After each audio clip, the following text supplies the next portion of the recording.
Last episode में हमने देखा था ड्यूक कैसे फुल स्टाइल में अपने बड़े भाई जीसो के पास आता है, वो भी सिगरेट पीते हुए। ये देखकर जीसो गुस्सा होते हुए कहता है, आखिर तेरी औकात कैसे हुई अपने बड़े भाई के सामने सिगरेट पीने की? क्या तुझे जान से मरना है? अब आगे दोनों भाई आमने सामने खड़े हुए थे, जहाँ ड्यूक बिना डरे हुए सियो को जवाब देता है कि मेरा सिर्फ एक ही भाई है और वो है केंजी, ना कि तुम सब। ये सुनकर सियो उसे कहता है, तेरे अंदर बिल्कुल भी शर्म नहीं बची है ना? तू तो एक नंबर का बेशरम है। तब ड्यूक उसे जवाब देते हुए बोलता है, ये सब भी तो मैंने आपसे ही सीखा है। तभी जीहो बीच में इंटरप्ट करते हुए कहता है, हमारे मेंबर्स यहाँ पर आते ही होंगे, मैं उन्हें देख कर आता हूँ। फिर वो जाते हुए सोचता है, अब देखते हैं ड्यूक क्या करता है। वो बचपन से ही केंजी को पसंद करता आ रहा है, इसीलिए ड्यूक केंजी का ही साथ देगा। उसे पोजीशन का कोई भी लालच नहीं है, चाहे सक्सेसर कोई भी क्यों ना बने, लेकिन वो फुल ट्राई करेगा कि अगला सक्सेसर केंजी ही बने। अगर आज उसने सियो का साथ नहीं दिया तो उसके लिए काफी बुरा होने वाला है। इधर सियो हंसते हुए कहता है, चलो देखते हैं आखिर मेरा भाई कितना डेवलप हुआ है, आखिर उसने अपने आप को कितना प्रिपेयर किया है मुझसे फाइट करने के लिए। तब ड्यूक भी स्माइल करते हुए कहता है, ये तो तुम्हें मेरे से फाइट करने के बाद ही समझ आएगा। फिर सियो पोजीशन लेते हुए कहता है, आखिर बातों में क्या रखा है, चलो फाइट करके पता किया जाए। ये सुनकर ड्यूक भी तैयार होते हुए कहता है, ये सुनकर ड्यूक भी तैयार होते हुए चिल्लाता है, हुई। उसके बाद वो कूद कर सियोक को किक मारने जाता है। फिर वो सियोक को एक के बाद एक किक मारते जाता है। सियोक उसके पंचेस को डॉज भी नहीं करता। फिर ड्यूक बोलता है, कैसा लगा मेरा किक? वैसे तुम्हारा फाइटिंग स्टाइल पहले से बहुत चेंज हो गया है। तब सियोक चिढ़ते हुए कहता है, क्या तेरे अंदर इतना ही दम था? तब ड्यूक कहता है, अभी तो मैंने शुरुआत किया है, देखते जाओ आगे क्या क्या होता है। फिर सियोक आगे बढ़ते हुए कहता है, अगर ये सच में शुरुआत है तो मुझे दिखाओ आखिर तुम्हारे में कितना दम है और तेरी कितनी औकात है मुझसे फाइट करने की। सियोक के आते ही ड्यूक उसे लात मारता है, मगर सियोक उसके लात को अपने हाथों से रोकते हुए कहता है, तेरे अटैक को तो हर कोई प्रिडिक्ट कर सकता है। क्या तू मुझे किक मारना चाहता है? तुझे लगता है तू मुझे मारेगा और मैं चुपचाप खाता रहूंगा? ये कहकर वो ड्यूक का पैर पकड़ लेता है। फिर वो उसका गला दबाने लगता है। इधर ड्यूक मनी मन सोच रहा था, आखिर इसके अटैक को क्या हो गया, ये इतना फास्ट कब से हो गया। तब सियो गुस्से में चिल्लाते हुए उससे पूछता है, तू हमेशा से नंबर 2 पर था और आगे भी रह सकता था, फिर तुझे क्या जरूरत थी अपने पावर्स को केंजी को देने की? अगर तू डैड को ओवरलुक नहीं किया होता तो तू आज भी उनके करीब होता और मेरे भी। हम दोनों भाई मिलकर राज करते, मगर तूने मुझे छोड़कर उस केंजी को चूज किया।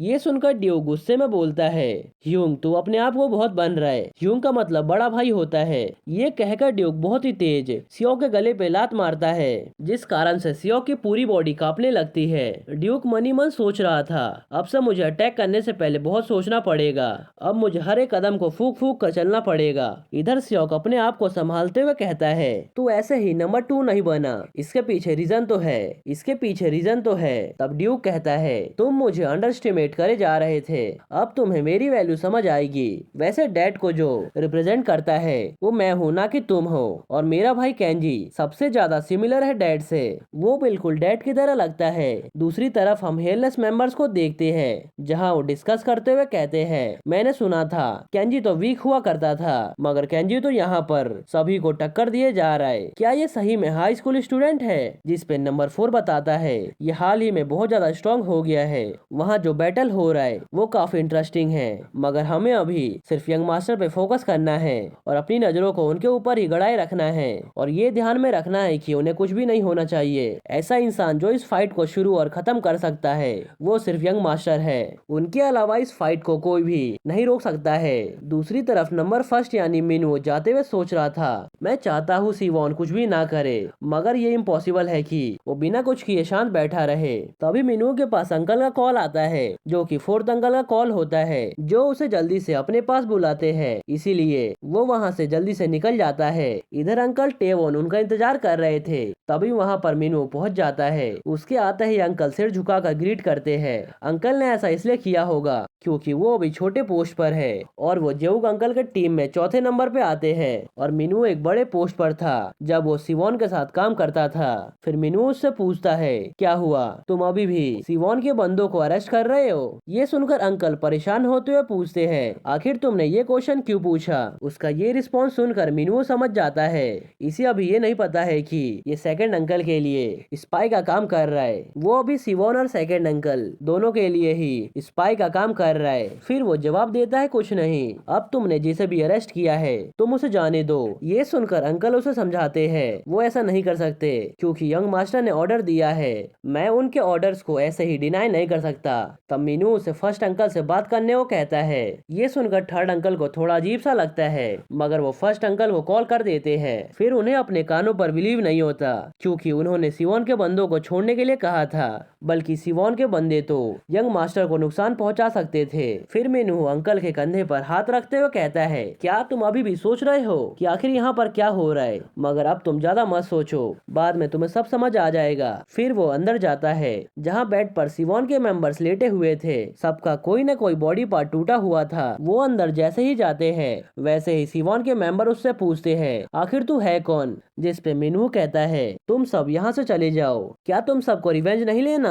अगर लेना है तो जल्द से जल्द यहाँ से कल्टी मार लो। ये सुनकर सभी मेंबर्स हैरान होते हैं। दूसरी तरफ हम अंकल को देखते हैं जो उसी हॉस्पिटल के दूसरे रूम में जाते हैं जहाँ पर म्यूजिन और योंग एडमिट थे।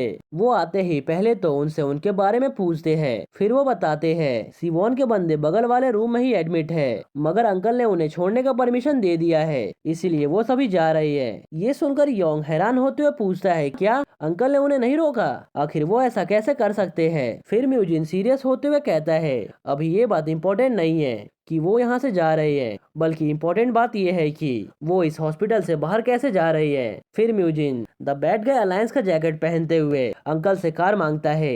ये सुनकर योंग उसे बताता है, तुम अभी भी रिकवर नहीं हुए, फिर तुम अभी कहाँ पे जा रही हो? तब म्यूजिन स्माइल करते हुए कहता है, सिवोन के बंदे वहाँ पर केंजी के ऊपर अटैक करने जा रहे हैं और तुम कह रहे हो मैं यहाँ पर हाथ पे हाथ रख के बैठा रहूं। ये सुनकर योंग स्माइल करते हुए बोलता है, बोल तो सही रहे हो। फिर अंकल भी इस बात के लिए रेडी हो जाते हैं। तब म्यूजिन आगे बढ़ते हुए कहता है, इस हॉस्पिटल का पेन किलर बहुत ही अच्छा है, मुझे बिल्कुल भी पेन फील नहीं हो रहा, तो क्यों ना हम सब जाकर केंजी को ज्वाइन करें इससे पहले कि इस पेन किलर का इफेक्ट खत्म हो जाए। और इसी के साथ ये एपिसोड यहीं पर खत्म हो जाता है।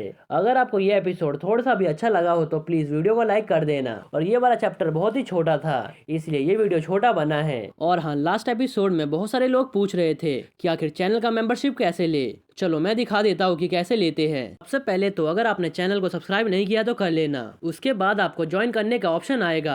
आप ज्वाइन पर जैसे ही क्लिक करोगे तब आपको ये वाला पेज खुल जाएगा जिसपे एक मेंबरशिप तो 29 रुपीज का है और दूसरा वाला 59 का है। आप चाहो तो इन दोनों में से कोई सा भी ले सकते हो। चलो मान लो कि आप 59 रुपीज का मेंबरशिप ले रहे हो तो आपको उस पर क्लिक करना है। तब आपको पेमेंट ऑप्शन मिल जाएगा। पेमेंट ऑप्शन आप नॉर्मली अपने हिसाब से चूज कर सकते हो। जैसे कि नॉर्मली सब कोई तो पेटीएम या फिर फोन पे ही यूज करते हैं, तो आप सेकंड वाले ऑप्शन को चूज कर सकते हो और पेमेंट कर सकते हो।